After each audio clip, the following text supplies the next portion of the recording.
નમસ્કાર સાથીઓ, હું રત્ના વોરા. મારા YouTube ચેનલ જાણવા જોગમાં આપ સૌનું ખૂબ ખૂબ સ્વાગત છે. સાથીઓ, ગુજરાતના તાત્કાલિક મુખ્યમંત્રી અને આજે દેશના વડાપ્રધાન તરીકે ઓળખાતા નરેન્દ્ર મોદી સામે એક એવો કેસ સામે આવ્યો જેને આખા દેશમાં હલચલ મચાવી દીધી હતી. નામ છે માનસી સોની કાંડ. શું આ એક નિર્દોષ મહિલાની જાસૂસી હતી કે પછી એક ઘાતક ષડયંત્ર જેનું લક્ષ્ય હતું મોદીની છબીને ખોટું સાબિત કરવી? આ કથાનું મુખ્ય પાત્ર છે માનસી સોની. નામ બદલાયું છે. એક architect.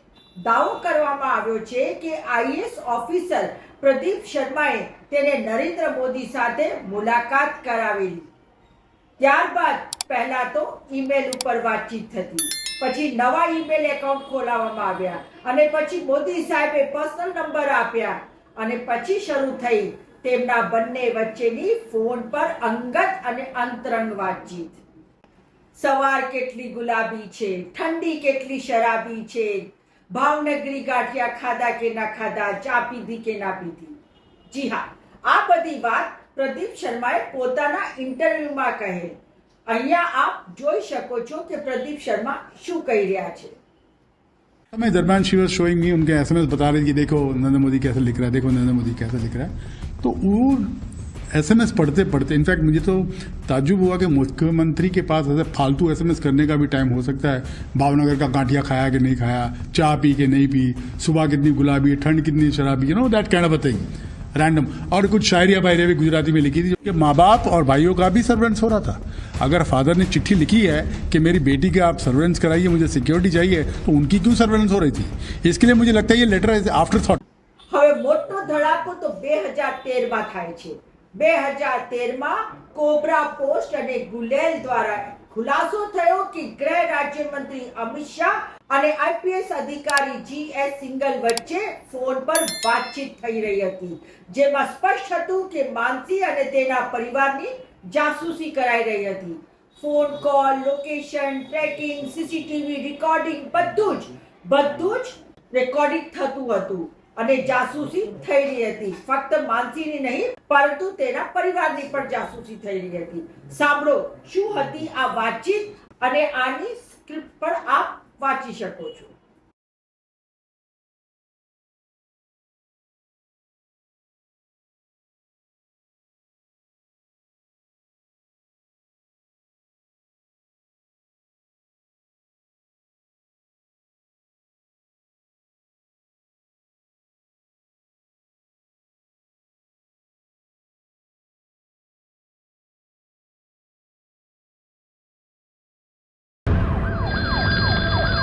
Hello sir single Amit છું. હેલો સર સિંગલ બોલું છું જી સર. ત્યાં જ છે હમણાં કંપનીમાંથી જે લોકેશન લીધું એમાં પણ 14 ને 29 લોકેશન પણ ત્યાં જ આવે છે સર. 2 અને 29 પણ જી. પેલા છોકરા જોડે જ્યાં નથી બહાર ના સર ગયું છે. સાહેબ ને બધી ખબર પડી જાય આપણો ફોન. સર આપણા માણસો બિલકુલ ત્યાં છે સર. મને આ લોકેશન પણ હું કંપનીમાંથી બી લેતો રહું છું એટલે પરફેક્ટ લોકેશન આવે. લોકેશનમાં કેવું થાય છે, જી. આજુબાજુ જાય એટલે એનું એ જ રહે ને. સર ટાવર એકલીનું એક જ બતાવી રહ્યું છે. એનું જે સેલ આઈડી આવે છે, બીજું સેલ આઈડી આવતી હોય તો ખબર પડી જાય કે બીજી સેલ આઈડી પણ પકડે છે. ભલે ચલો. જી સર. તો સાંજે લગભગ જવાના છે પેલા એવું સાહેબ જોડે માહિતી. સર સર સર આ પેલા બેન ને સર. હા જી જી સર. એટલે સાંજે કયું વિમાન છે જોઈ લેજો ને. હા જી સર, હું જાણ કરી આપો છું તપાસ કરી. ગોયર વાળું. જી સર. પેલા ભાઈ ભાવનગર પહોંચી હા ગયા. પહોંચી ગયા સર. લોકેશન મેં લઈ લીધું, રાત્રે જ પહોંચી ગયા હતા. હવે જો આ છોકરી મુંબઈ જવાની હોય ને સર તો પેલો મુંબઈ ના જાય. હો રાઈટ રાઈટ સર રાઈટ. હું શું કહું સમજાય તમે? હા સમજી ગયો. જરા જોવડાવજો ને. જી જી જી જી અને સાંજના વિમાન જરા જોવડાવી લો. જી જી જી જી સિંગલ અમિત છું. સર. કઈ ખબર પડે છે આગળ? ના સર, મેં પેલાને કહ્યું છે, મને જોઈને આપે છે સર. કહે છે સર. કારણ કે સાહેબના ફોન પર ફોન કરે. નહીં, મને જાણ કરે છે સર. હમણાં 10-15 મિનિટ લાગશે આ સર. એરપોર્ટ પર શું થયું છે પછી આગળ? સર પેલો છોકરો મૂકીને નીકળી ગયો છે. આપણા માણસો હજુ ત્યાં જ છે. હજુ ફ્લાઇટ ઉપડવામાં 10 મિનિટની વાર છે. જી સર. હવે મેં જોઈ લીધી છે, હોટલ પણ જોઈ લીધી છે, માણસો પણ બરાબર ગોઠવેલા છે, તમામ વ્યવસ્થા થઈ ગયેલી સર. ત્યાં મતલબ મેઇન ગેટની સામે જ આપણો એક માણસ ગોઠવાઈ ગયો છે. એટલે એ ત્યાંથી નીકળશે ત્યારથી ફોલો ચાલુ થઈ જશે એનો. બહાર મેઇન રોડ પર બી એક માણસ છે, આગળ પણ એક માણસ છે આપણે રીતે. અંદર છે કે નહીં એટલું જોવડાવો. હા, ખાતરી કરેલી લેવડાવશે જી. શું આ સુરક્ષા માટે હતું? પછી કંઈક વધુ ગંભીર? એ જ સમય દરમિયાન પૂર્વ આઈપીએસ પ્રદીપ શર્માએ સુપ્રીમ કોર્ટમાં એક એફિડેવિટ કરીને કહેલ કે આ ટેપ કાંડની જાંચ સીબીઆઈ દ્વારા કરાવવામાં આવે અને તેઓએ પોતાના એફિડેવિટમાં તમામ વાતો લખેલ કે કેવી રીતે તેઓએ પોતે મોદી સાથે આ મહિલાની મુલાકાત કરાવી હતી અને પછી કેવી રીતે આ મહિલાએ બધી વાતો તેમને આવીને કહેતી હતી અને જેથી જ મોદીને આ મહિલાની જાસૂસી કરાવવાની જરૂર પડી. પરંતુ ફક્ત મહિલાની જાસૂસી જ નહીં પણ તેના આખા પરિવારની જાસૂસી મોદીએ કરાવડાવેલ. ગુજરાત સરકારે દાવો કર્યો કે આ જાસૂસી માનસીના પિતાની વિનંતી પર કરાવવામાં આવી હતી, પરંતુ પ્રદીપ શર્માએ આ દાવાને સુપ્રીમ કોર્ટમાં ખુલ્લેઆમ નકારી દીધો. સાથીઓ, આની સાથે જ પ્રશ્ન એ ઉપસ્થિત થાય છે કે માનસી સાથે સાથે બીજા એમના પરિવારના સભ્યોની જાસૂસી કેમ કરાવવામાં આવી અને શું આ ફક્ત સુરક્ષા માટે જ હતું કે પછી કંઈક વધુ ગંભીર? હવે બીજો સવાલ એ ઉપસ્થિત થાય છે કે આવી તો આપણા દેશમાં કેટલીય છોકરીઓ છે કે જેમની સુરક્ષા જોખમમાં હોય છે. તેઓ અરજીઓ ઉપર અરજીઓ કરે છે, તેમના પરિવારવાળા અરજીઓ કરે છે, તેમની સાથે રેપ થઈ જાય છે, ઇવન મર્ડર સુધી થઈ જાય છે, પરંતુ ક્યારે તેવી છોકરીઓ કે મહિલાઓની સુરક્ષા માટે જાસૂસી કરાતી નથી કે તેમને સુરક્ષા અપાતી નથી. અને જો એની સુરક્ષાની જરૂર હતી તો પછી અહીંયા જાસૂસી કરાવવાની ક્યાં જરૂર હતી? તેને સુરક્ષા આપવી જોઈતી હતી ને. હવે પ્રદીપ શર્માનું એ પણ કહેવું છે કે મોદીને શંકા હતી કે તેમની પાસે એટલે કે પ્રદીપ શર્મા પાસે એક એવી સીડી છે જેનાથી મોદીની છબી ખરડાઈ જવાની.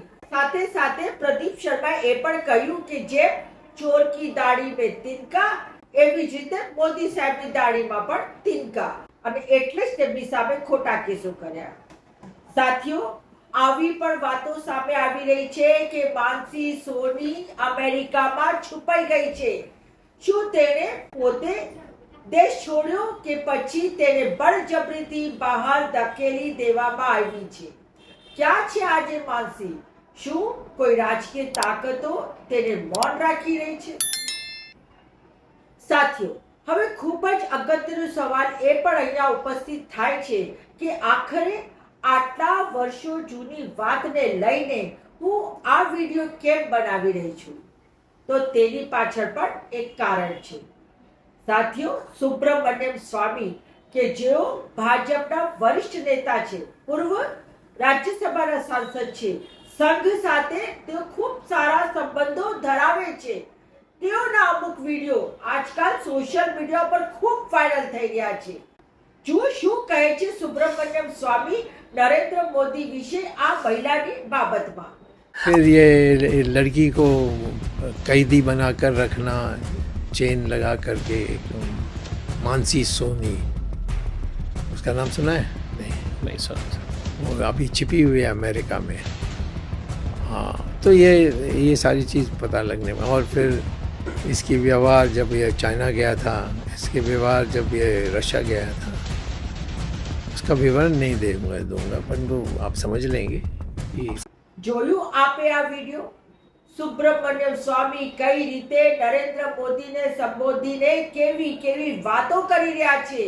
જો સુબ્રમણ્યમ સ્વામીની વાતોમાં સત્યતા ન હોય તો મોદીને બદનામ કરવા વાળી વાતો, અને ફક્ત એ મોદીને બદનામ કરવા વાળી વાતો હોય તો નરેન્દ્ર મોદીએ તેમની આજ સુધી તો ધરપકડ કરાવી દીધી હોત.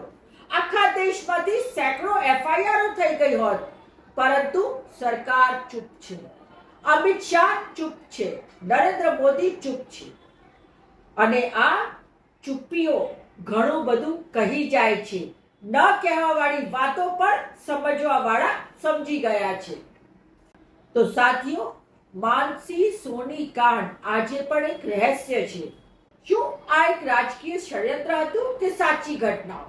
શું મોદીની છબીને તોડી પાડવાના પ્રયાસ હતા કે સત્તા શિખર સુધી એક ગૂઢ યાત્રા?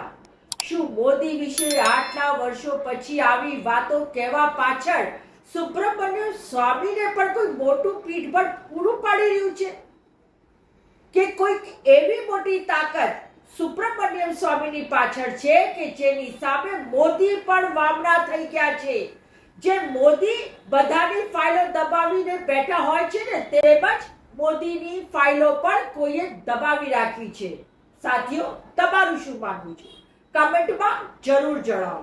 વિડીયોને શેર કરો, સબસ્ક્રાઇબ કરો મારું યુટ્યુબ ચેનલ જાણવા જોગને. સાથીઓ, જ્યાં સવાલ પૂછવાનો હક દરેકને છે. સાચું શું છે સમય કહેશે, પરંતુ આપણે સવાલ પૂછતા રહીશું.